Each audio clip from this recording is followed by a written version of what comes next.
My name is Madison Harper.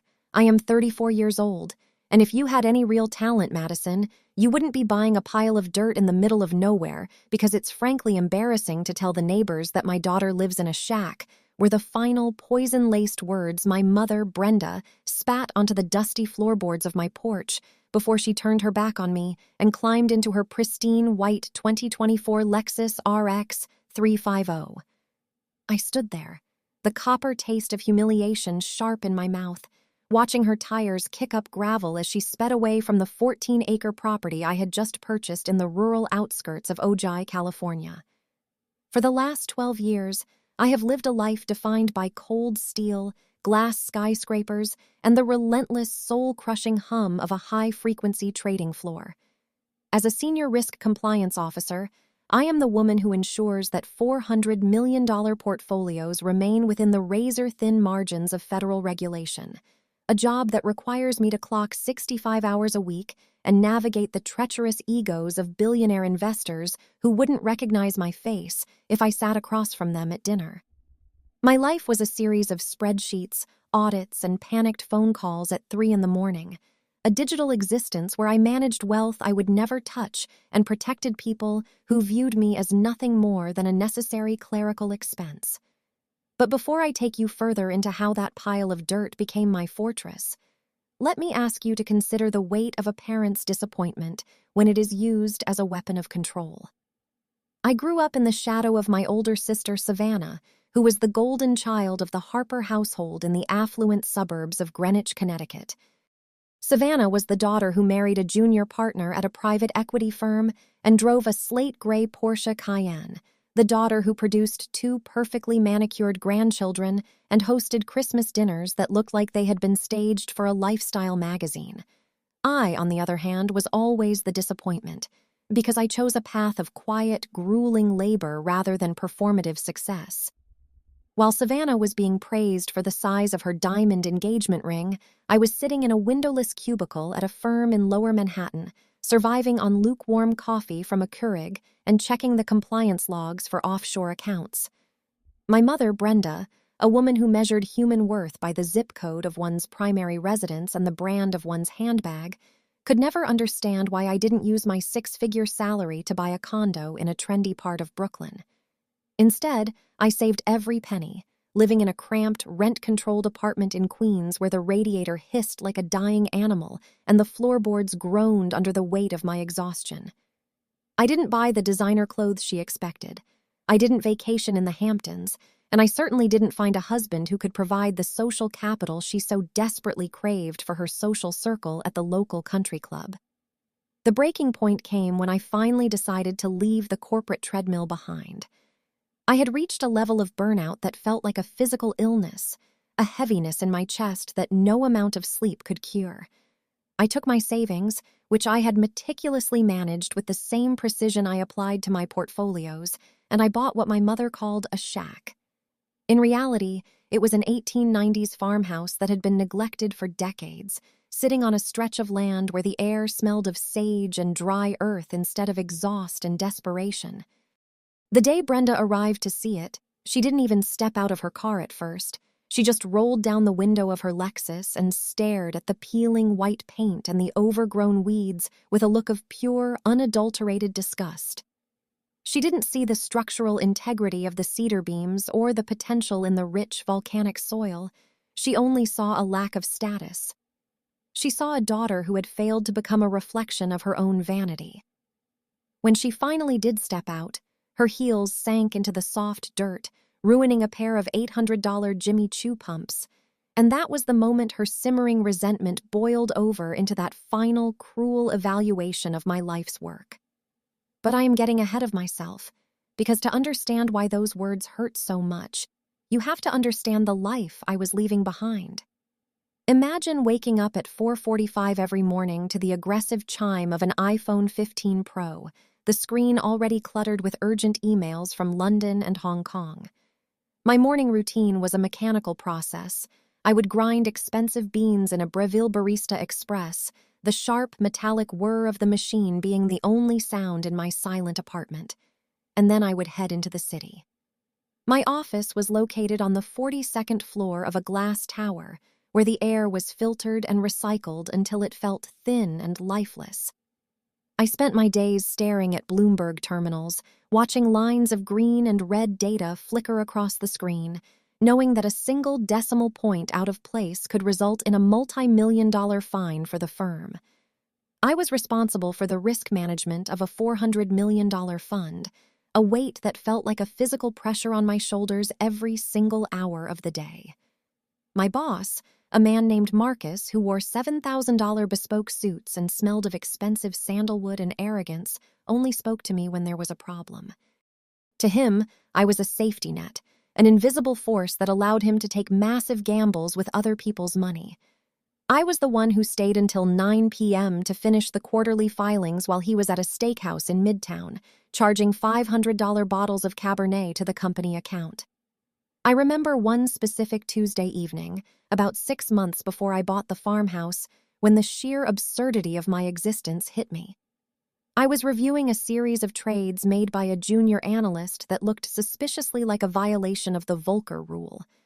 I had to call the analyst, a 24-year-old boy named Tyler whose father was a major donor to an Ivy League university, into my office. He sat across from me, leaning back in his chair with a look of bored indifference, checking his gold Rolex Submariner as if my time was the thing being wasted. When I explained the risk he had created, he didn't apologize or show concern. He simply said that his father would handle it and that I should probably just focus on making the numbers look better. That night, as I walked to the subway, the humid air of New York City felt like a wet blanket. I looked at the thousands of people rushing past me, all of us caught in this frantic, meaningless dance for survival and status, and I realized I didn't want to be a senior risk compliance officer anymore. I didn't want to manage portfolios for people who viewed me as a tool. I wanted to touch something real, something that didn't exist only as a series of bits and bytes on a server in New Jersey. I spent the next several months secretly scouting properties online, using my lunch breaks to pore over real estate listings in Ventura County. When I found the farmhouse in Ojai, I knew within 5 minutes of walking onto the property that it was exactly what I needed. It was raw, it was quiet, and it was entirely mine. I paid for it in cash, a sum of $650,000 that represented every late night, every missed holiday, and every ounce of my youth I had traded to the firm. It was my exit strategy, my fortress of solitude. But to Brenda, it was a pile of dirt. To her, the fact that I was leaving a prestigious job to live in a rural area was a personal insult, a deliberate attempt to embarrass her in front of her friends who all had daughters working in law or medicine. She couldn't fathom the idea of value that couldn't be quantified by a social registry. Now, as I stand on this porch, the wood still warm from the afternoon sun, I can still see the spot where she spat. The air here is different. It carries the scent of wild lavender and the distant, low rumble of a tractor from a neighboring citrus grove. My hands, which used to be soft from typing on a mechanical keyboard, are already beginning to callous from pulling weeds and hauling old lumber. I have a 2022 Ford F-150 Lightning parked in the driveway, a practical, rugged vehicle that would make my mother shudder. And inside the house, the only thing that reminds me of my old life is a single high-end laptop that I use to manage my own modest investments. I am no longer Madison Harper, the woman who protects $400 million for strangers. I am Madison Harper, the woman who owns 14 acres of dirt, and for the first time in 34 years, I don't care what my mother tells the neighbors. The silence here is expensive. It is a luxury that Brenda will never be able to afford, no matter how many Lexus SUVs she buys. I think about the contrast between my sister Savannah's life and mine constantly. Last month, Savannah called me to complain that her interior designer had used the wrong shade of eggshell on her crown molding, a mistake that she claimed was ruining her entire week. She spent 20 minutes crying over paint while I was on the phone, and I sat there looking at the cracked plaster of my living room wall, feeling a strange sense of peace. My sister is trapped in a prison of other people's expectations, a gilded cage where every action is choreographed for maximum social impact. She has the talent my mother spoke of, the talent for performance, for appearing happy while her husband spends his weekends at conferences that everyone knows are just excuses to avoid his family. I don't have that talent. My talent is for seeing the truth in the numbers, for identifying the risk before it becomes a catastrophe, and I realized that the greatest risk I ever took was staying in that corporate office for as long as I did. The true embarrassment isn't living in a shack. The true embarrassment is living a life that belongs to someone else. As the sun begins to set over the Topatopa Mountains, casting a deep, bruised purple glow across the landscape, I realize that family isn't about blood or shared history. It is about who respects your journey. My mother didn't see the woman who had survived the most cutthroat industry in the world and come out the other side with her soul intact. She only saw a daughter who wouldn't play her game. But that's okay, because the dirt she despised is the foundation of my new life. Every morning I wake up to the sound of birds instead of sirens, and every evening I fall asleep knowing that no one owns my time. I have traded the $400 million portfolios for a garden and a view of the stars, and in the grand scheme of risk and reward, I have never made a better trade in my life. The price of my freedom was my mother's approval, and looking back at that white Lexus disappearing down the road, I realize it was a bargain. I am finally, truly, my own person, and the shack she mocked is the most beautiful home I have ever known. The contrast between our lives was not just a difference in lifestyle, it was a sickening, visceral manifestation of the hierarchy my parents had established before I was even old enough to understand the value of a dollar. While I spent my mornings scrubbing the floors of a 950-square-foot farmhouse with peeling lead paint and drafty windows that rattled every time the wind picked up, my younger sister Chloe was waking up to the sunrise hitting the floor-to-ceiling glass of her rented penthouse in downtown Austin, Texas. My home was a relic of the late 19th century, a structure I had purchased with a $1,400 monthly mortgage that felt like an anchor around my neck, especially after Chloe managed to manipulate me into her latest financial disaster. She had borrowed $18,500 from me under the guise of an emergency investment for her failed influencer retreat in Bali, a trip that was supposed to launch her brand, but instead resulted in nothing more than a series of curated photographs featuring her in silk dresses that cost more than my monthly grocery budget. I was the one wearing $15 Target t-shirts that had been washed so many times the fabric was thinning at the seams. And I was the one driving a 2012 Honda Civic with 185,000 miles on the odometer and a check engine light that glowed like a permanent mocking omen on the dashboard. Meanwhile, Chloe walked through the world with the effortless confidence of someone who had never seen a utility bill, her wrist adorned with a $4,200 Cartier love bracelet that gleamed with a predatory brightness. That bracelet was a constant reminder of my own subjugation, because my mother had physically sat me down at the kitchen table and forced me to co-sign the high-interest credit card used to purchase it, arguing that Chloe needed to look the part if she was ever going to be successful. In the Harper family, being the stable one was never a compliment. It was a life sentence that translated directly to being the ATM for everyone else's poor decisions and vanity projects. I remember the day I co-signed that card as if it were a physical injury, the way the fluorescent light in my mother's kitchen flickered as she pushed the paperwork toward me with a manicured hand. Brenda had looked me in the eye and told me that as a senior risk compliance officer, I was making more money than I knew what to do with. A statement that ignored the reality of my crushing student loans and the fact that I was trying to build a future out of nothing. She didn't see the 65 hours a week I spent staring at Bloomberg terminals until my eyes bled. She only saw a pool of capital that belonged to the family collective, which really meant it belonged to Chloe. Chloe, who was 26 and still didn't know how to file a tax return, lived in a world where money was a magical resource that appeared whenever she pouted or cried about her creative blocks. When she asked for the $18,500 for Bali, she didn't provide a business plan or a breakdown of costs. She simply sent me a link to a luxury villa in Ubud and told me that if I didn't support her, I was stifling her spirit. My father, who always remained a silent accomplice to my mother's favoritism, simply nodded and said that sisters should look out for one another. The unfairness of it felt like a heavy, cold stone in my stomach, but I had been conditioned for decades to believe that my worth was tied to my utility. If I wasn't providing, I wasn't valuable. The reality of my farmhouse was far from the rustic dream I tried to project to the world. It was a constant battle against decay, a structure that demanded more than I could give. Every time I looked at the lead paint flaking off the windowsills in the spare bedroom, I thought about the $3,000 monthly rent Chloe was paying for her Austin penthouse, a space that featured Viking appliances and a concierge who knew her by name. I was calculating the cost of a new HVAC system, which I had been quoted at $12,000, while Chloe was posting TikToks about her latest haul from Neiman Marcus. I remember sitting at my small, scarred wooden table, drinking a cup of generic brand coffee and looking at my bank statement, seeing the balance dwindle because I was still covering the minimum payments on the credit card I had co-signed for the Cartier bracelet.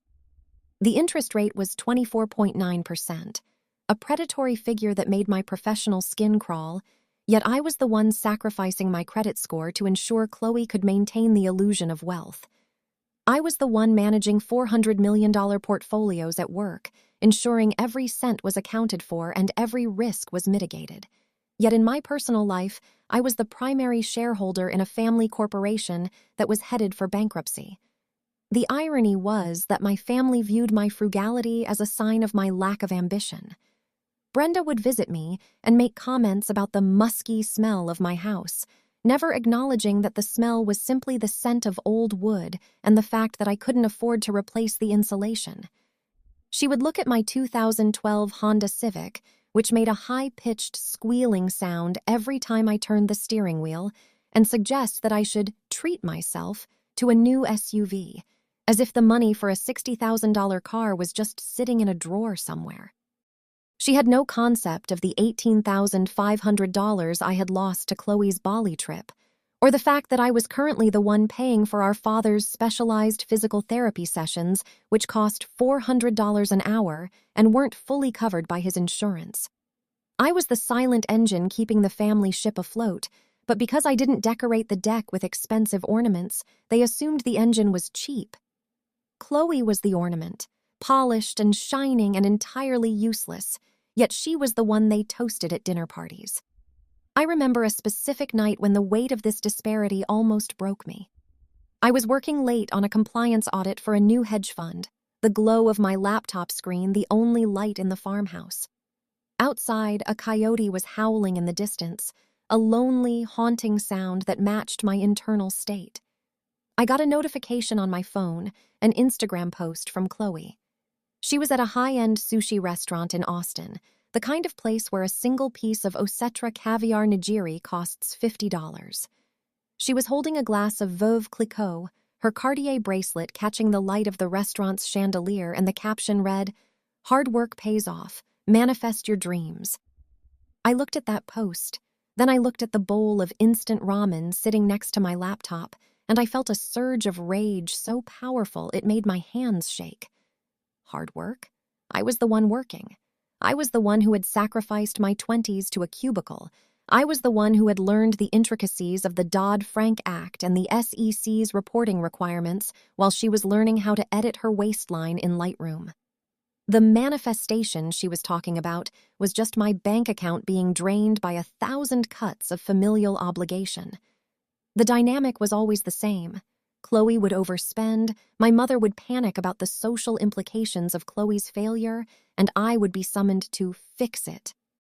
When she couldn't pay the electricity bill for her penthouse, a staggering $480 bill because she kept the AC at 65 degrees in the middle of a Texas summer, Brenda called me crying, saying that my sister shouldn't have to live in primitive conditions. I was the one who logged onto the utility portal and paid it, watching my own savings for the farmhouse repairs disappear. I was the stable one, which meant I was expected to have no needs, no desires, and no breaking point. I was expected to be a machine that converted stress into currency for the benefit of the golden child. My sister's Austin life was a mirage built on the foundation of my exhaustion. She wore the Cartier love bracelet as a symbol of her status, but to me, it looked like a shackle. It was a circular piece of gold that bound me to her, a debt that I had never wanted but was forced to carry. Now, looking back, I realized that the $18,500 wasn't just money, it was the price of my silence. As long as I kept paying, I was part of the family. As long as I was the ATM, I was Madison, the smart one. But the moment I started to question the cost, the moment I looked at my peeling paint and my high-mileage Honda and compared it to her Cartier and her penthouse, the illusion began to shatter. I was tired of being the safety net for people who didn't even realize they were falling. I was tired of managing risks for a family that was the biggest liability of all. The shack my mother mocked was the only thing I truly owned, yet even that felt like it was being reclaimed by the family debt.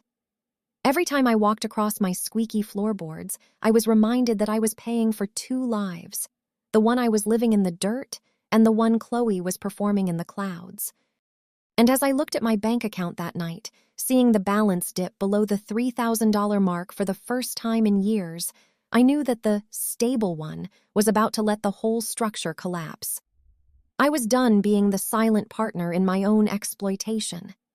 If Chloe wanted the lifestyle of an influencer, she was going to have to find a way to manifest the money without using my soul as her primary source of funding.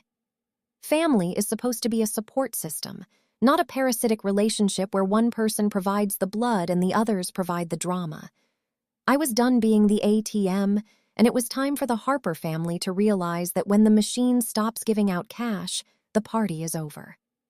The betrayal happened on July 14th at exactly 6:14 p.m., a moment frozen in time by the digital clock on my oven and the sudden, suffocating silence that descended over my small kitchen. It was supposed to be my housewarming, the day I finally invited my family to see the fruit of my 12 years of labor, even if that fruit looked like a weathered farmhouse to them. I had spent the entire morning preparing, scrubbing the saltillo tile floors until they shone and setting out a spread that was modest but honest. I served homemade lemonade, made from scratch with lemons I had hand-squeezed until my wrists ached, presented in mismatched glasses I had meticulously sourced for 50 cents each at a garage sale in the neighboring county. I was proud of those glasses because they represented a life where I no longer had to justify my spending to a corporate auditor or a judgmental mother. Yet as soon as Brenda walked through the front door, the air in the room seemed to thin and sour. She moved through the house like a health inspector looking for a reason to shut a business down, her gloved hand touching the walls with a visible shudder of disgust as she noted the slight imperfections in the plaster and the antique character of the wood. She didn't see the history or the potential I saw. She only saw a lack of the high-end finishes she associated with a successful life, and she made no effort to hide her disdain as she adjusted her designer sunglasses and looked at me as if I were a stranger she had accidentally encountered in a bus station. Ashley, or Chloe, as the world of Instagram knew her, stood behind our mother, looking bored and tapping her manicured nails against the screen of her iPhone 15 Pro, her $4,200 Cartier love bracelet clinking rhythmically against the glass. The tension was a physical weight, a pre-storm humidity that made the back of my neck prickle with sweat. Then, without any preamble or congratulatory word about my new home, my mother turned to me and made the announcement that would shatter the last remains of my familial loyalty. "Ashley needs a place to stay," she declared, with a cold, matter-of-fact tone that brooked no argument, referring to my sister's latest financial collapse after her penthouse lease in Austin had been terminated due to 4 months of unpaid rent. "We've decided that you'll move your things into the basement," which was little more than a cellar with a concrete floor and exposed pipes, "and give Ashley the master bedroom because it's only fair since you're single, and she needs the natural light and the specific aesthetic of this farmhouse to rebuild her brand." I stood there, clutching my 50-cent glass of lemonade so hard I thought it might shatter in my palm, listening to them discuss my own home as if I were a tenant they were about to evict rather than the owner who had paid for every square inch of the property with her own blood and sweat. The audacity of the request was so profound that for a few seconds, I couldn't even find the words to respond. They weren't asking for a favor. They were issuing a royal decree from a kingdom they no longer ruled. They wanted me to retreat into the dark, damp belly of my own house so that my sister could play act a life of rural chic for her 300,000 followers. When I finally found my voice and told them no, that this was my home, and I would not be moved to a basement for a brand that was built on lies and my own stolen savings, the mask of maternal concern slipped completely from Brenda's face. She didn't try to negotiate or empathize. She simply erupted in a fit of narcissistic rage that I had seen many times before, but never directed at me with such concentrated venom. She raised her arm and threw her glass of lemonade with full force against the floor, the liquid spraying across my $800 vintage Ushak rug that I had saved for 6 months to afford. The glass shattered into 1,000 jagged diamonds, and the smell of sour lemons and sugar began to rise from the wool fibers, a permanent stain on the one beautiful thing I had treated myself to. "You are a selfish, bitter clerk, Madison," she hissed, her face contorted into a mask of pure hatred as she spat out the title of my profession as if it were a slur. To her, my 12 years of risk management and compliance, my dedication to a grueling career, and my financial stability were just signs of a small, insignificant mind that didn't understand the grandeur of people like Chloe. They didn't wait for a rebuttal. They turned on their heels and marched out the door, the screen slammed shut with a violent crack that echoed through the empty rooms. I stood on the porch, paralyzed, watching as they piled into the white Lexus and sped away, their tires screeching against the gravel driveway and kicking up a cloud of red Texas dust that hung in the stagnant, humid air. The heat was oppressive, a heavy blanket that seemed to amplify the feeling of abandonment that was currently hollowing out my chest. I looked down at my hands and realized they were shaking, not from fear, but from the sheer, staggering weight of the realization that I was never a daughter to them. I was just a resource to be managed and redistributed. The clerk was finally refusing to process the transaction, and they couldn't handle the loss of control. I walked back inside, the silence of the farmhouse now feeling like a graveyard, and looked at the mess on the floor. The lemonade was soaking deep into the vintage rug, the yellow liquid mingling with the intricate floral patterns of the weave, and the shards of the 50-cent glass glinted in the late afternoon sun like tiny teeth.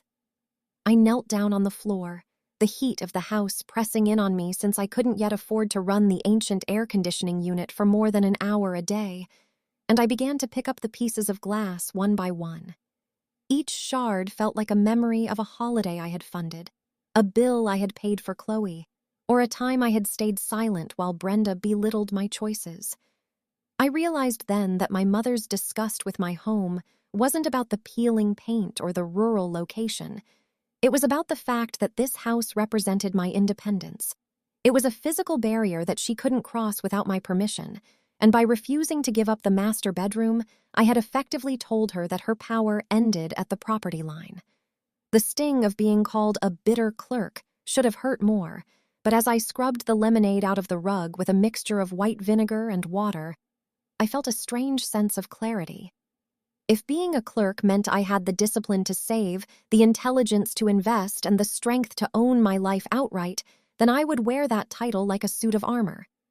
Chloe could have her aesthetic in the back of a moving truck for all I cared, because the light she wanted from my windows was a light she hadn't earned. The afternoon faded into a bruised purple evening, and the smell of lemons lingered in the air, a sharp, citrusy reminder of the bridge that had just been incinerated. I sat on the floor of my living room, surrounded by the shadows of my unfinished home, and I didn't cry. I didn't reach for my phone to apologize or to try and smooth things over as I had done 100 times before. Instead, I thought about the $1,400 mortgage that I would pay on my own, without being anyone's ATM. I thought about the 2012 Honda Civic in the driveway that was mine, fully paid for, and the 185,000 miles that told a story of a woman who went to work and did her job while others played. My heart was bruised, yes, but for the first time, the bruise felt like it was healing correctly, without the constant irritation of their presence. The betrayal at 6:14 p.m. wasn't the end of my story. It was the final audit of a failed relationship. I was closing the books on the Harper family, and for the first time in 34 years, the balance sheet was finally starting to look like I was in the black. I stood up, walked to the door, and locked it. Not to keep the world out, but to ensure that the only people who ever crossed that threshold again were people who knew the value of the woman inside, regardless of the room she chose to sleep in. I looked at the master bedroom, the one they wanted to take from me, and I walked inside.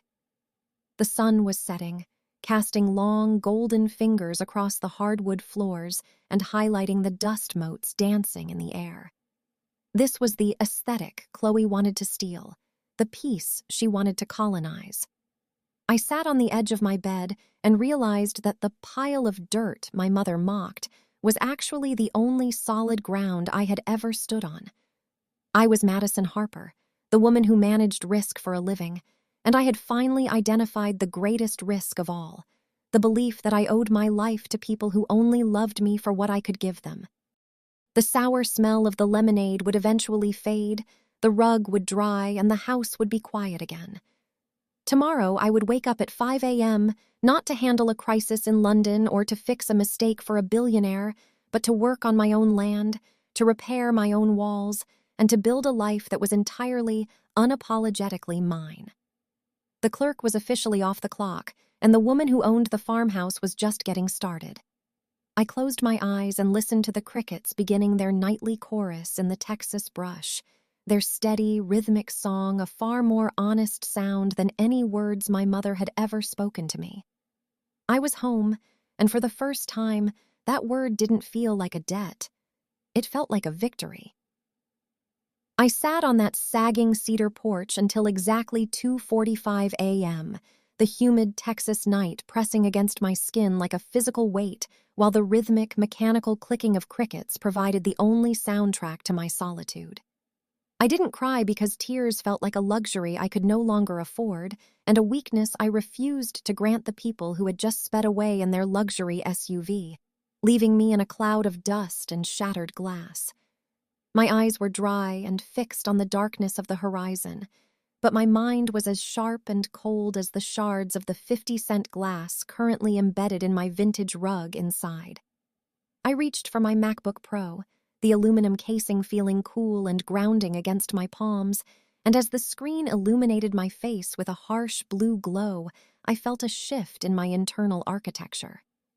I pulled up a specific encrypted file, a document I had been holding close to my chest since before I even closed on the property, which was a comprehensive geological survey and mineral rights assessment I had commissioned for $3,200 a month prior. To anyone else, that $3,200 might have seemed like a waste of money for a pile of dirt, but my 12 years as a senior risk compliance officer had taught me that the most valuable information is usually buried where no one else bothers to look. The report was 42 pages of dense technical data, filled with stratigraphic cross-sections, thermal maturity indices, and seismic reflection profiles that would have looked like gibberish to Brenda or Chloe. I scrolled past the initial executive summaries and the land boundary maps, my fingers moving with a clinical precision as I bypassed the fluff until I reached the core of the investigation. Page 18 was where the numbers changed the trajectory of my life forever, featuring a detailed analysis of a massive shale deposit sitting exactly 8,000 feet beneath the surface of my supposedly worthless 14 acres. The data indicated a high-density pocket of the Eagle Ford Shale Formation, a geological anomaly that the previous owners had overlooked because they lacked the capital to run a deep-bore survey. The estimated value of the mineral rights alone, even before a single drill bit touched the ground, was enough to make the $400 million portfolios I managed at the firm look like pocket change. As I stared at the data, I realized the profound irony of the situation. My mother had spat on the very ground that was about to make her daughter one of the most powerful landowners in the county, and she had done it because I didn't have the aesthetic of a penthouse. Sitting there in the pre-dawn darkness, I came to a chilling, crystalline realization that felt like a final audit of my soul. My family didn't love Madison. They didn't care about my safety, my happiness, or my future. They only loved the version of Madison that functioned as a reliable provider of stability and cash. To Brenda, I was a line item in her social budget, a tool to be utilized whenever the golden child's shine began to dim. To Chloe, I was a bottomless reservoir of credit and guilt, someone whose labor existed solely to fund her performances of luxury. The moment I had refused to move into the basement, the moment I had set a boundary that required them to see me as a human being with my own needs, they had discarded me with a level of vitriol that proved I was never truly family to them. I was an asset, and when the asset stopped yielding dividends, they tried to liquidate it by demanding my space and calling me a bitter clerk. I felt the weight of 12 years of 65-hour work weeks, of being the stable one who paid for influencer retreats and Cartier bracelets, and I decided right then and there to stop providing.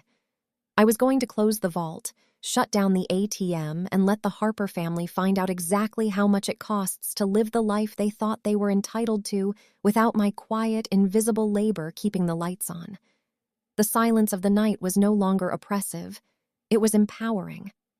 I spent the next 3 hours meticulously reviewing the lease agreements and state regulations for mineral extraction, my brain working in high gear as I mapped out a strategy that would ensure total control over my assets. I thought about the $18,500 Chloe had taken for her Bali trip, and the thousands more I had spent co-signing her vanity, and I felt a sense of cold, calculated justice.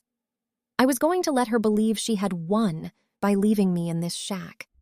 I was going to let Brenda tell the neighbors whatever lies she needed to tell to protect her fragile ego. While they were busy performing for their social circles in Greenwich and Austin, I would be quietly negotiating with energy firms from a position of absolute leverage.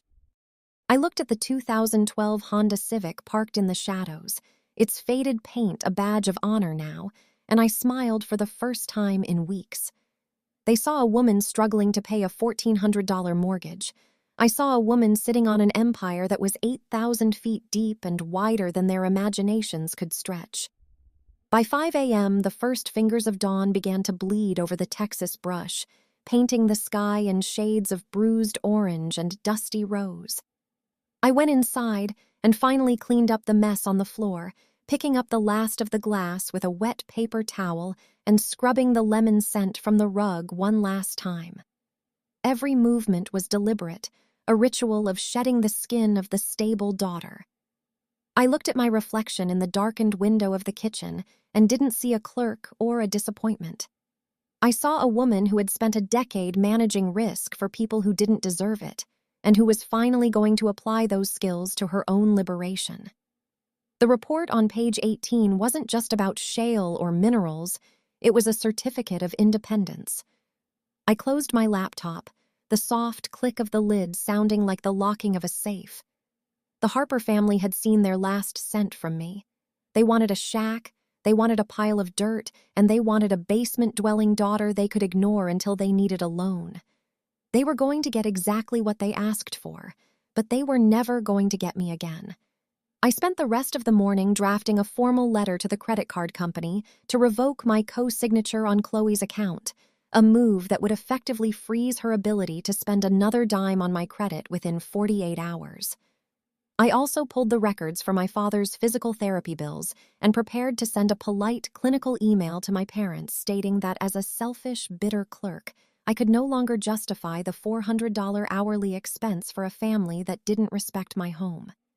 I felt no guilt, only the profound relief of a person who has finally set down a heavy burden they were never meant to carry.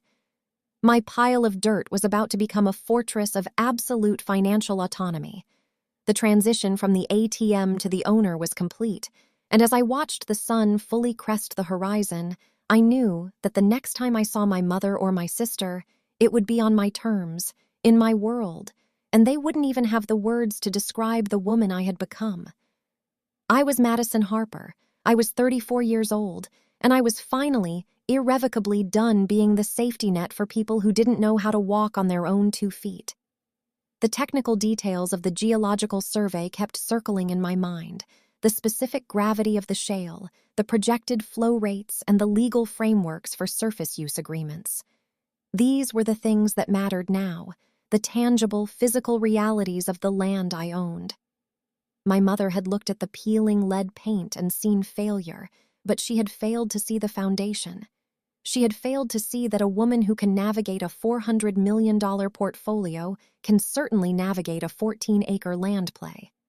I thought about the 50-cent garage sale glasses and realized they were more honest than anything in Chloe's penthouse. They were simple, they served a purpose, and when they broke, you just picked up the pieces and moved on. That was my life now. No more performances, no more aesthetics built on debt, just the raw, unyielding truth of the earth beneath my boots. I walked out to my porch again, breathing in the scent of the waking desert, and felt a deep, resonant connection to the property that had nothing to do with money and everything to do with the fact that it was the only place in the world where I didn't have to be what they wanted me to be. As I sat there, I thought about the final moral of this chapter of my life. Family isn't about the blood that flows through your veins, it's about the respect that flows between two people. If that respect is missing, the blood is just a biological coincidence. Brenda and Chloe had treated our bond like a commodity, and in doing so, they had taught me exactly how to treat them. I would be professional, I would be distant, and I would be entirely unavailable.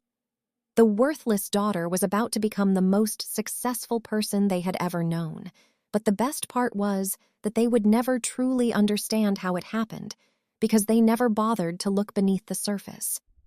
I was no longer interested in their approval or their neighbors' opinions. I was interested in the 8,000 feet of potential that belonged to me and me alone.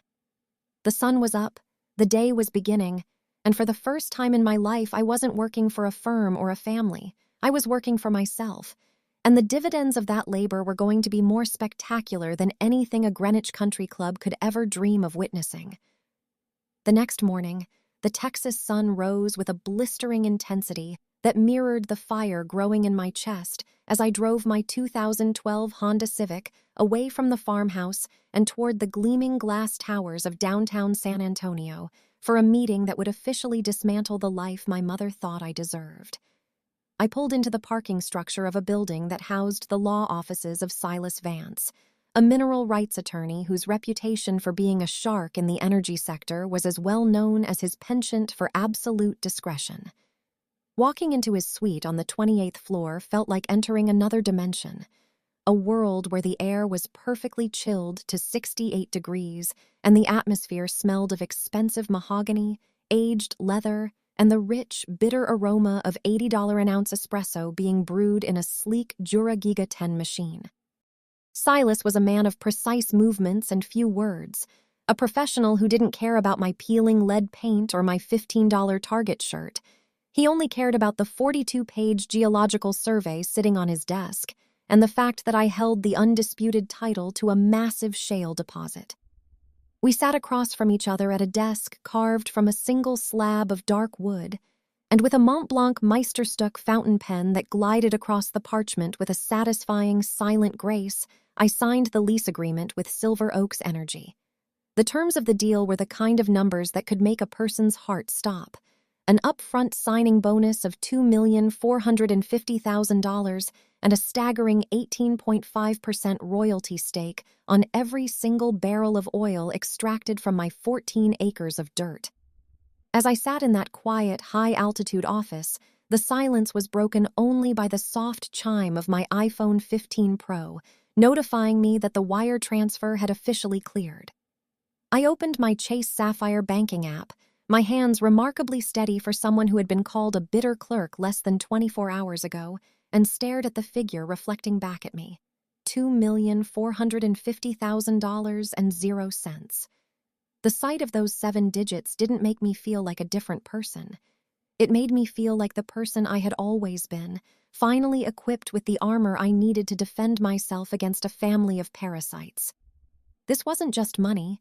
It was the ultimate risk mitigation strategy, a financial fortress that meant Brenda and Chloe could never touch me again. But while the signing bonus was the victory, The next step was the strategy, because I knew that simply being rich wouldn't be enough to stop the emotional warfare my mother had perfected over 3 decades. I needed leverage, and I needed the truth, so I spent $450 of my newly minted fortune on a high-end private investigator named Elias Thorne, a man whose specialty was digital forensics and pulling the skeletons out of the most expensive closets in Texas. I tasked Elias with a very specific mission. I wanted Chloe's actual bank statements, the raw, unfiltered data behind her influencer lifestyle and her supposed creative brand.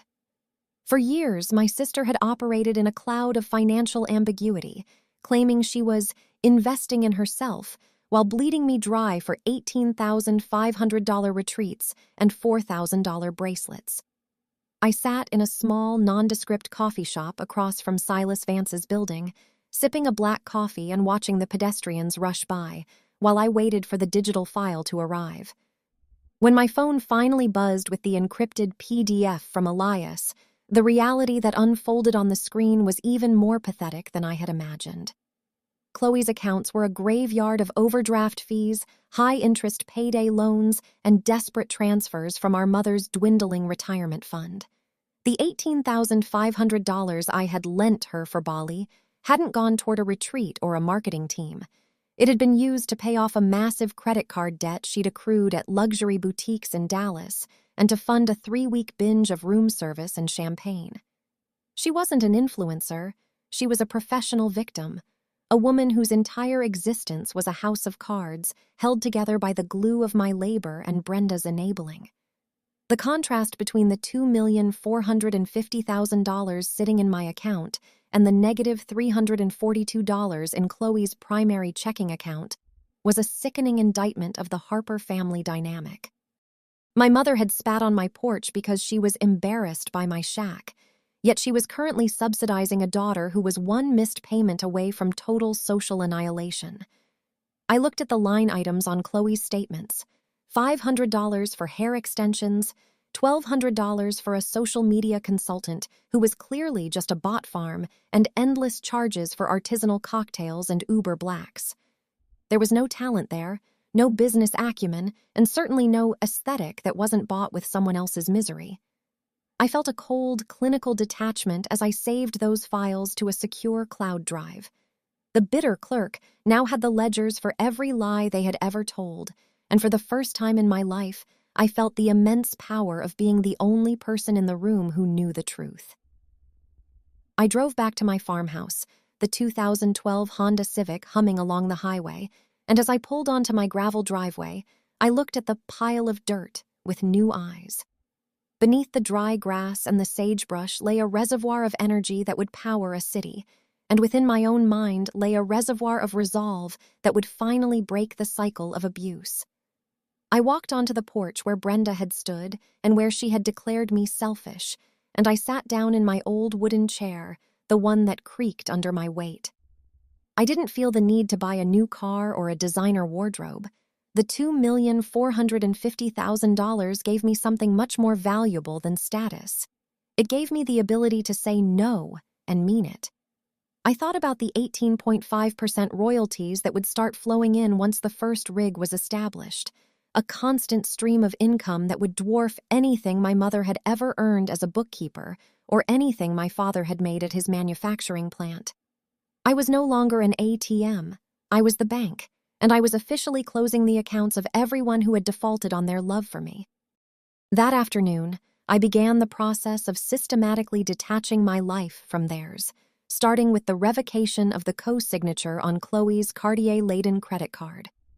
I called the bank, speaking in the same calm, authoritative voice I used when dealing with federal regulators, and informed them that I would no longer be responsible for any charges incurred on that account, effective immediately. I could almost hear the gears of Chloe's world beginning to grind to a halt as the clerk on the other end confirmed the change. Next, I drafted a short professional email to my parents, CCing my personal attorney, Silas Vance, stating that as of today, I would no longer be contributing to my father's $400 an hour physical therapy sessions or any other family expenses. I didn't offer an explanation. I didn't mention the shale, and I didn't mention the $2.4 million. I simply stated that since I was a bitter clerk with no real talent, it was clear that my financial contributions were no longer welcome in a family that valued aesthetic over character. I hit send and felt a profound physical lightness, as if I had just shed a suit of lead armor I'd been wearing for 34 years. I spent the rest of the day walking the perimeter of my 14 acres, the heat of the Texas afternoon shimmering off the ground. I looked at the specific locations where the geological report suggested the drilling pads should be placed, imagining the steel structures that would soon rise from the earth to reclaim the value that had been hidden for millions of years. This land was my witness. It had seen me at my lowest, it had felt the weight of my exhaustion, and now it was going to provide the means for my absolute victory. I thought about the moral of this entire ordeal. That family isn't a debt you are born into, but a partnership you choose to maintain. Brenda and Chloe had treated our relationship like a predatory loan, and I was finally declaring bankruptcy on their expectations. As the sun began to set, casting long, dark shadows across the property, I realized that the shack was no longer a symbol of my failure to meet their standards. It was the command center for my new life. Inside the house, the smell of sour lemons from the night before was finally gone, replaced by the neutral, clean scent of a fresh start. I sat at my table, the one with the mismatched 50-cent glasses, and I pulled up my own bank statement one more time just to see the number. $2,450,000. It was a beautiful, stark, uncompromising figure. It was the price of my freedom and the evidence of my worth. I knew that within 24 hours the phone calls would start. Chloe would find her card declined at some high-end brunch spot. Brenda would get the notification about the physical therapy bills, and the golden child would suddenly find herself in the dark. They would call, they would cry, and they would try to weaponize my guilt one last time. But they didn't know that the clerk they despised had already run the numbers, assessed the risk, and decided that the highest ROI was in walking away. I was Madison Harper. I was 34 years old, and for the first time in my life, I wasn't protecting anyone's portfolio but my own. The $80 an ounce espresso Silas had served me was a taste of the future, a future where I was the one who set the terms, and I was the one who decided who was allowed to sit at my table. My mother had spat on my porch, but the earth beneath it had responded with a fortune, and as I closed my eyes that night, I knew that the real embarrassment was about to begin for the people who thought they could break me. Exactly 14 days after I walked out of Silas Vance's office with a $2,450,000 secret vibrating in my bank account, the stage was set for the final audit of the Harper family's integrity. My mother, Brenda, ever the choreographer of public perception, had organized what she called a family reconciliation brunch at the Gilded Lily, a high-end bistro in the historic district where the mimosas cost $24 a glass and the floors were polished white Carrara marble that reflected the sunlight with a blinding, clinical brightness. This wasn't a gathering for healing. It was a carefully curated trap designed to corner the selfish, bitter clerk in front of an audience of 14 relatives, ensuring that social pressure would force me to hand over the keys to the farmhouse. Brenda had spent the week sending frantic texts about family unity and the sacred bond of sisterhood. But I knew the real motivation was the fact that Chloe's primary credit card, the one I had revoked my co-signature on, had been declined at a boutique hotel 3 days prior. They were desperate, and in their world, desperation looked like a 3-course brunch with linen napkins and a guest list of aunts, uncles, and cousins who had been fed a narrative of my supposed greed and instability. I arrived at 11:30 a.m. sharp, stepping out of my 2012 Honda Civic, which I had purposefully parked right in front of my mother's pristine 2024 Lexus. The contrast was deliberate, a visual reminder of the person they thought they still had the power to bully. However, the woman who stepped onto the pavement was not the disheveled laborer they expected. I was wearing a tailored charcoal wool blend suit from a boutique I had visited in San Antonio, a $480 ensemble that fit me like a second skin and signaled a level of professional composure they hadn't seen in years. In my hand, I carried a single, unassuming manila folder, the contents of which represented the absolute end of the Harper family, as they knew it. As I pushed open the heavy brass-trimmed doors of the Gilded Lily, the air hit me with a cloying mixture of expensive citrus mimosas, overpriced gardenias, and the thick, suffocating scent of familial entitlement.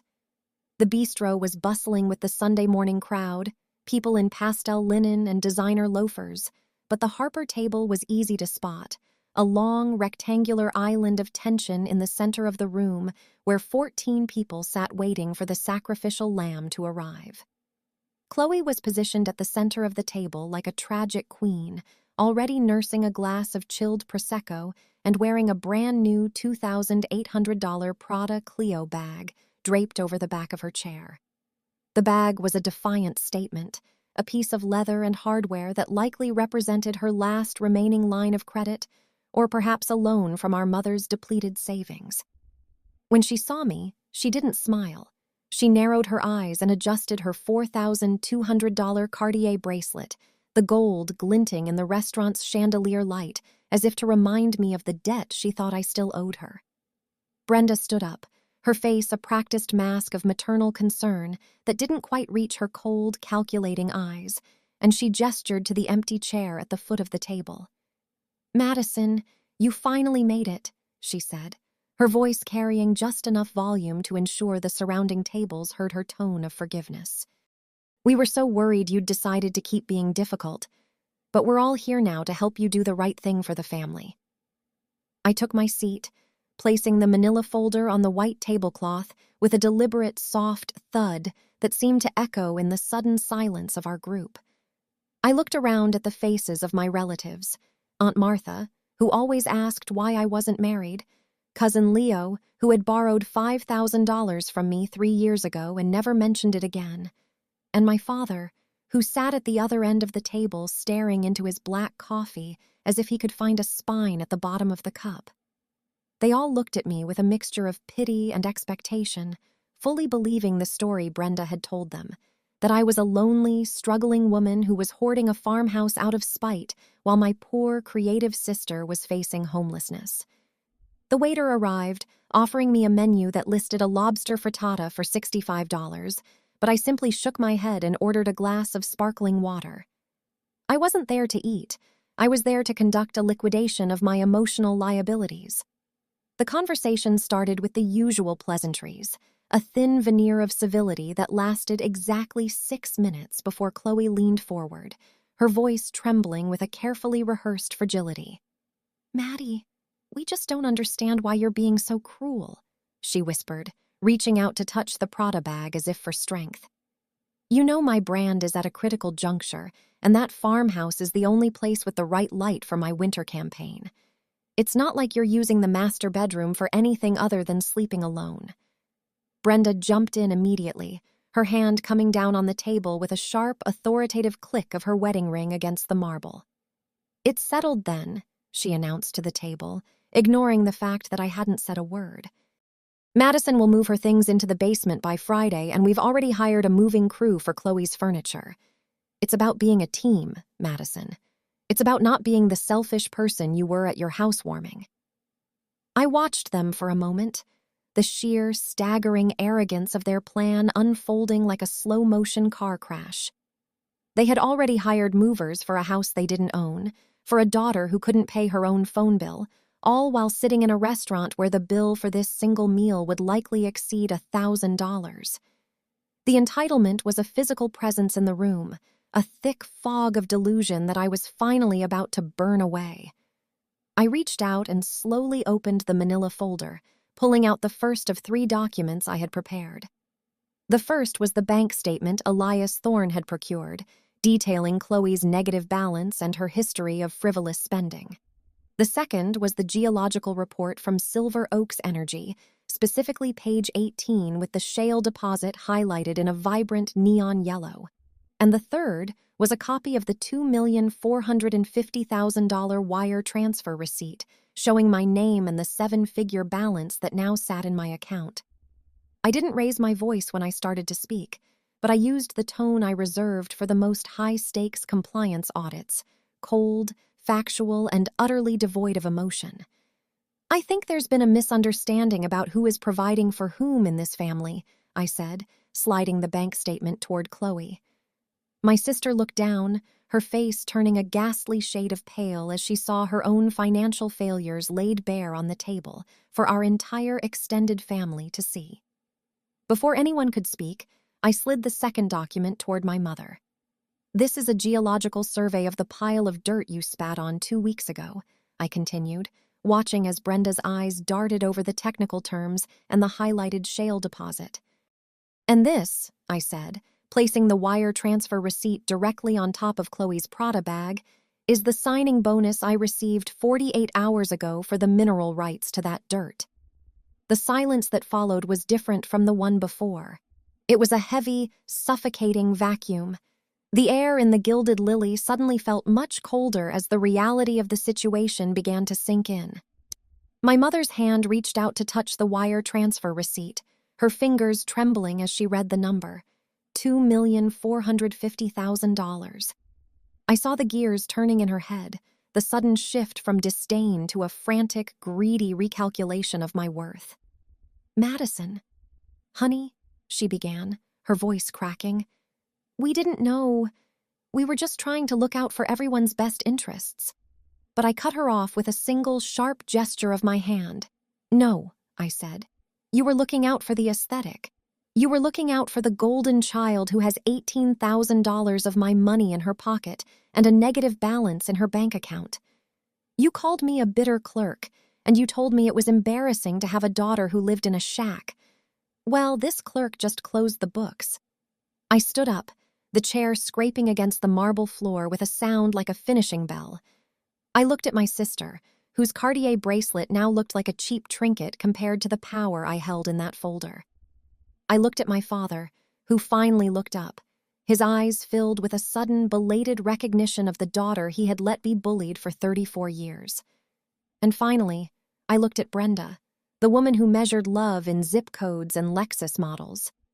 "You wanted me to move into the basement so Chloe could have the master bedroom," I said, my voice echoing slightly in the high-ceilinged room. "But the truth is, none of you are ever stepping foot on my property again. I've already installed a security gate and hired a private firm to monitor the perimeter. If any of you show up, you'll be trespassing on a multi-million-dollar energy site."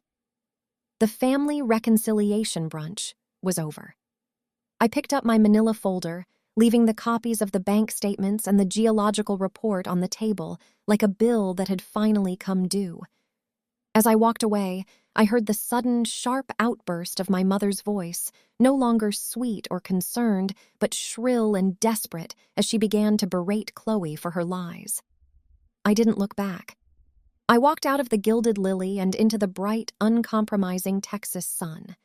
The air outside smelled of dry earth and freedom, a far better scent than the mimosas and entitlement I had left behind. I climbed into my 2012 Honda Civic, and as I started the engine, the check engine light flickered once and then went dark, as if even the car knew that the era of struggle was over. I wasn't a clerk anymore, and I wasn't a safety net.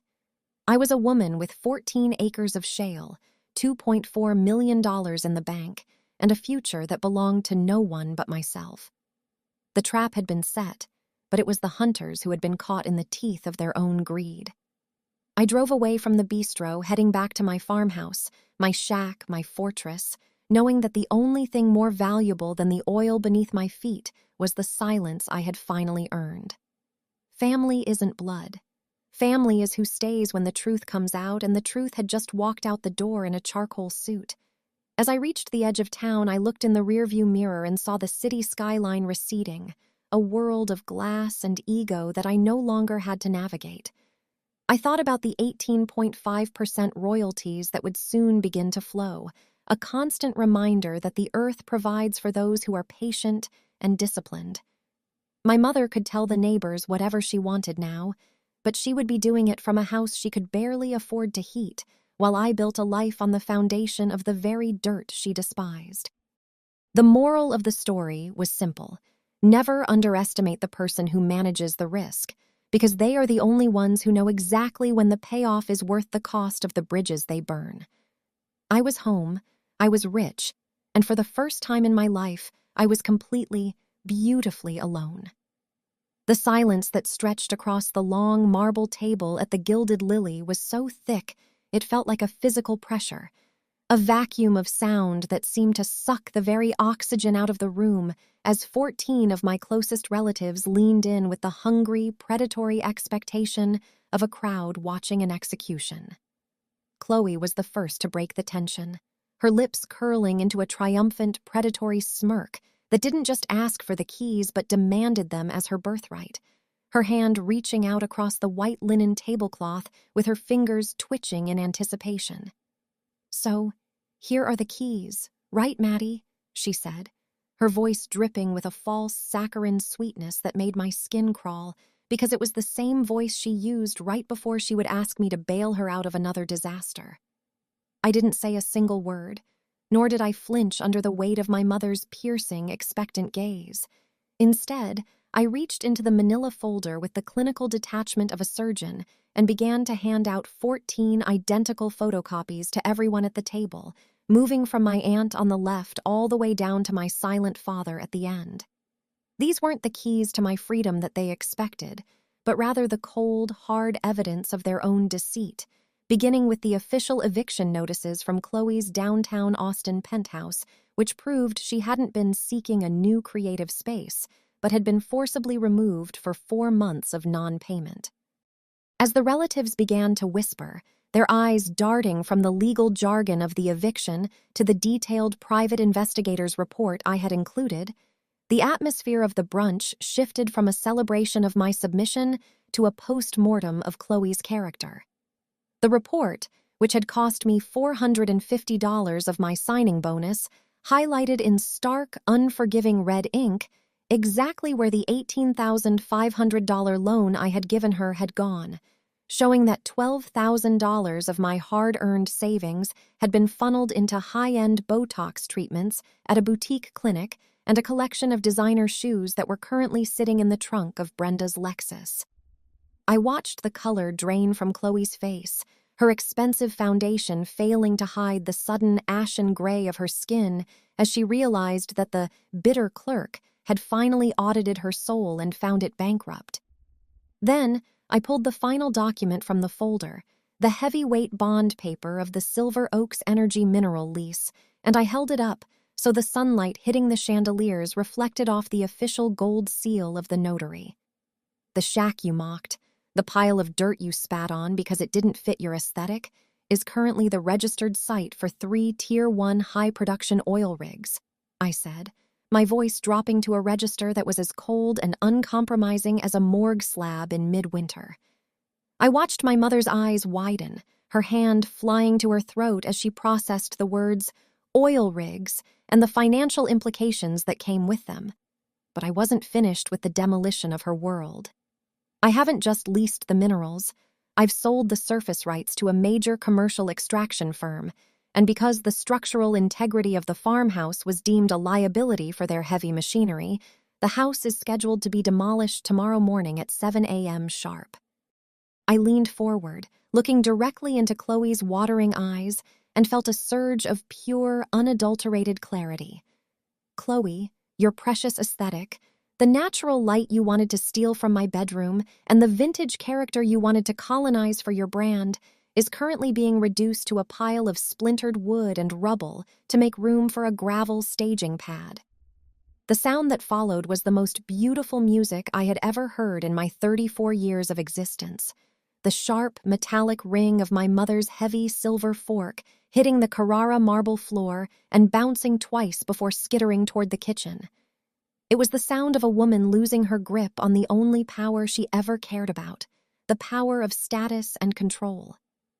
Brenda tried to speak, her mouth opening and closing like a fish gasping for air. But no words came out because there is no social etiquette. For the moment your daughter becomes a multimillionaire by destroying the very thing you tried to take from her.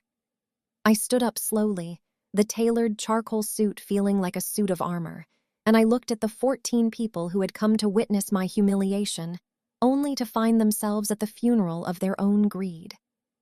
"You all thought you were here for a reconciliation," I said, my voice echoing through the now silent bistro, "but you were actually here for the closing of the account."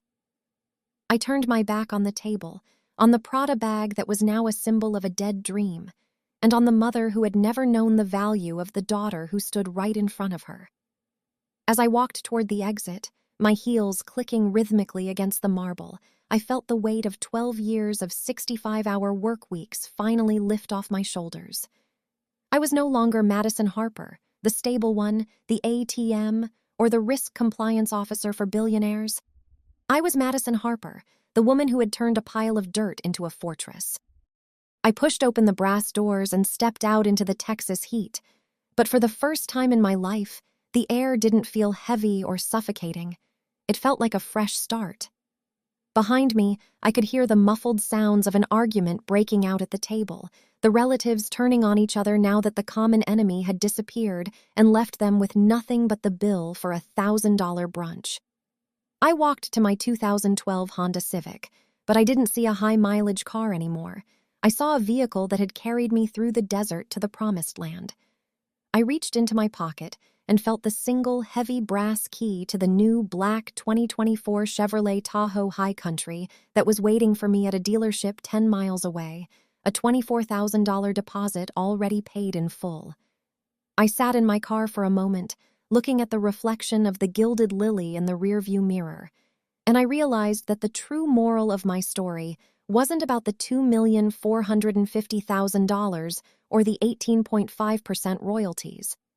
It was about the fact that family isn't something you are born with.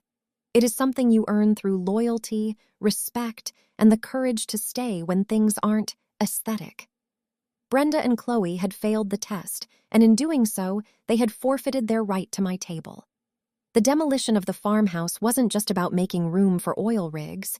It was about clearing the ground so I could build something real, something that didn't have lead paint or secrets hiding in the walls. I put the car in gear and drove away, the scent of the peons paper and the charcoal wool of my suit lingering in the cabin. Tomorrow morning, when the bulldozers tore through the porch where my mother had spat, I wouldn't be there to watch. I would be miles away, signing the papers for a new home, a new life, and a new identity that didn't require anyone else's approval. The journey from being the girl who bought a shack to the woman who owned the earth was complete. My sister would have to find a new way to manifest her dreams, and my mother would have to find a new daughter to tell her neighbors about, because the Madison Harper they knew was buried 8,000 feet deep under the shale. I felt a profound sense of peace as I reached the highway, the speedometer climbing as I left the city and its gilded lies behind. My name is Madison Harper. I am 34 years old, and I have finally learned that the most important risk to manage isn't a $400 million portfolio. It's your own heart. I have protected mine. I have invested in it, and today, the dividends are finally being paid in full. As the sun beat down on the hood of my car, I smiled, knowing that while the farmhouse was becoming rubble, I was finally, for the very first time, standing on solid ground. The music of that falling fork followed me all the way home, a rhythmic, metallic reminder that the clerk had finally balanced the books, and the result was a freedom that no amount of designer bags or penthouse views could ever buy. I was free, I was rich, and I was finally, undeniably, myself. I changed my phone number that very afternoon, sitting in the plush leather interior of my new 2024 Chevrolet Tahoe High Country, while the sun dipped below the San Antonio skyline, effectively severing the digital tether that had allowed my family to bleed me dry for over a decade. The transition was clinical and absolute. I didn't send a final text, I didn't offer a parting explanation, and I didn't give them the satisfaction of a goodbye, because after 34 years of being their silent support system, I had finally learned that silence is the only language people like Brenda and Chloe truly understand. I now live in a 4,500 square foot modern estate nestled deep in the rugged, serene mountains of the Ojai Valley, a sanctuary of glass, steel, and concrete that stands as a physical manifestation of the boundaries I have finally learned to set. My home is protected by a $15,000 integrated security system, featuring 32 high-definition infrared cameras, motion-activated perimeter lighting, and a direct encrypted link to a private security firm that ensures no one enters my property without my explicit digital authorization. It is a far cry from the 95-square-foot farmhouse with the peeling lead paint. But the most significant difference isn't the square footage or the custom Italian cabinetry. It is the fact that for the first time in my life, I am not waiting for a phone call that starts with a fake compliment and ends with a request for 5 figures. The peace I have found in these mountains is expensive, not just in terms of the millions of dollars generated by the shale deposits beneath my former property, but in the emotional cost of finally recognizing my own worth. I spend my mornings on a terrace that overlooks the valley, drinking coffee that doesn't taste like anxiety and watching the fog lift off the trees, knowing that my 18.5% royalty stake is being managed by a team of professionals who actually respect the numbers I provide. My mother's final attempt to reach me didn't come through a personal letter or a heartfelt apology, but through a desperate, demanding email sent to my lawyer, Silas Vance, which he forwarded to me only for archival purposes. In that email, Brenda begged for exactly $5,000, a sum she claimed was the only thing preventing the immediate repossession of Chloe's car, the very same vehicle that had been used to speed away from my shack with such disdain only weeks prior. She wrote about family obligations, about the cruelty of my wealth, and about how I was responsible for my sister's mental well-being. But as I read those words, I felt absolutely nothing. I didn't feel anger, I didn't feel the familiar, sickening pull of guilt, and I certainly didn't feel the need to reach for my checkbook to solve a problem created by a $3,400 Prada bag and a lifestyle built on lies. I didn't reply to the email, nor did I instruct Silas to offer a single cent of my fortune to settle their debts. Instead, I simply clicked the block button and watched the sender's address disappear into the digital void, a final act of risk management that permanently mitigated the liability of my birth family. I have finally, after a lifetime of grueling 65-hour work weeks and being the stable one who lived in the shadows of the golden child, realized the most profound truth of my existence. Family isn't the group of people who share your blood or your last name, but the people who don't treat your kindness like a weakness to be exploited. Brenda and Chloe didn't love Madison Harper. They loved the utility of Madison Harper, and once that utility was removed, their love transformed into a weapon of mass destruction designed to level my self-esteem. By cutting them off, I didn't lose a family. I gained a life that belongs entirely to me, a life where the only person I have to answer to is the woman I see in the mirror every morning. My modern estate is more than just a luxury property. It is a fortress built on the rubble of the farmhouse, a place where the air is clear and the motives are transparent.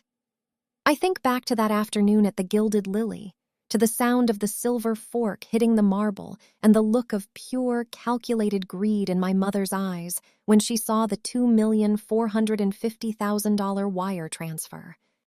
That moment was the final audit, the point where the numbers finally made sense and showed that the Harper family was a bankrupt institution that had been surviving on my sweat for far too long. I am 34 years old, and for the first time, I am not an ATM, a safety net, or a selfish, bitter clerk in the eyes of my peers.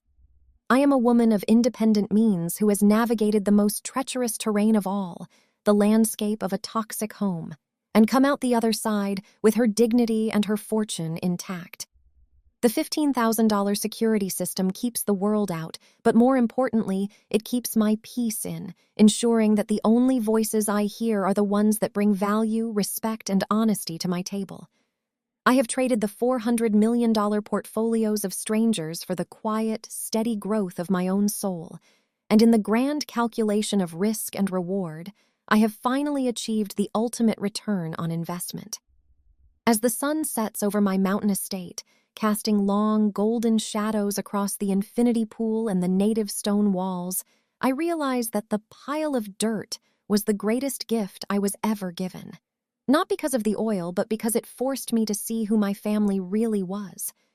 The demolition of the farmhouse was a necessary destruction, a clearing of the ground so that something healthy and strong could finally grow in its place. I am Madison Harper, and I am no longer defined by the people who failed to see me. I am defined by my boundaries, my resilience, and the quiet, uncompromising strength it took to walk away from everything I knew to find everything I deserved. The moral of my story is that your worth is never determined by the people who cannot see it, and sometimes the only way to save yourself is to burn the bridge and let the light of the fire show you the way home. I have found my home, I have secured my future, and for the first time in 34 years, the books are finally, beautifully, perfectly balanced. My mother's email will remain unanswered, Chloe's car will be repossessed, and the Harper family will have to learn how to exist without the silent engine of my labor to keep them moving. It is not an act of revenge, but an act of survival, a final declaration that my life is no longer a commodity to be traded for their approval. I sit on my new terrace, the cool mountain air smelling of pine and possibility, and I feel a deep, resonant connection to the earth that has finally yielded its secrets to me. I have learned that the most important compliance you will ever manage is the compliance with your own truth, and mine is now written in the steel and glass of this house and the silence of my blocked calls. I am free from the aesthetic of their lies, and in this clarity I have found a wealth that no amount of oil or shale could ever truly equal. I am Madison Harper. I am whole, and I am finally, irrevocably, my own person. Now, as I look out over the expanse of the valley, I think of everyone else who is currently sitting in a shack while someone they love tells them they are worthless, and I hope they find the courage to look beneath the surface. There is a fortune in your resilience, a power in your boundaries, and a future waiting for you the moment you decide to stop providing for the people who only value you when you are useful. The Harper family saga is a closed case, a redacted file in the archives of my past, and as I close my eyes and listen to the wind through the canyons, I know that I have finally made the most successful trade of my entire career. I traded their toxicity for my peace, their drama for my solitude, and their expectations for my reality. It was a bargain at any price, and today, as I stand on the peak of my own life, I can say with absolute certainty that I have never been more successful.